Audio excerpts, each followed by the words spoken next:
But this whole concept of, we'll give them a desk and a computer and tell them to crack on is so damaging.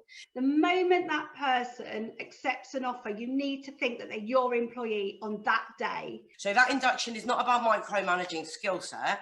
It's about saying, this is how we do things around here, get on board.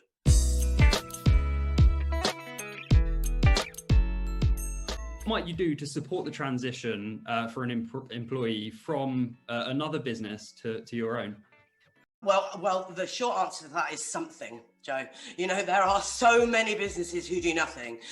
So many businesses who will recruit a team member for their department and not induct them in an effective way at all. And there's this really incorrect perception that if I've recruited an experienced, skilled individual, I've got nothing to teach them. And that, inducting someone is somehow patronising. We only induct people who don't know how to do what they're doing.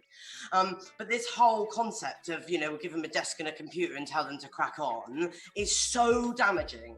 The induction is about, how do we do things around here? Yeah. And often I hear businesses saying, he's worked for one of our competitors, he knows what to do. I was like, well, if you want him to continue selling your competitors' products, then you don't need to tell him anything.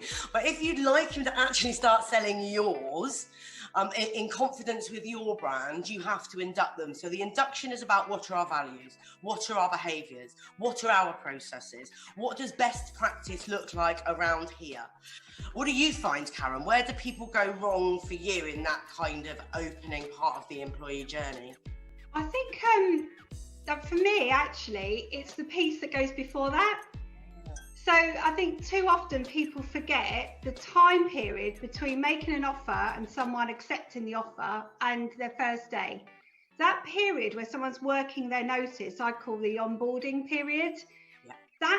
There's a big risk there, because that's the time where people start to think, have I made the right decision? Should I be leaving where I am? Should I have accepted an offer elsewhere? The chances are they've been out on the market looking for jobs, so they're still getting people contacting them.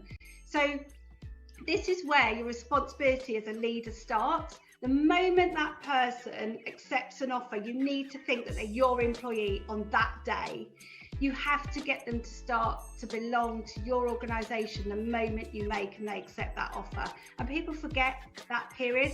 So by the time they walk through the doors on day one, they should already feel that they belong to your organisation.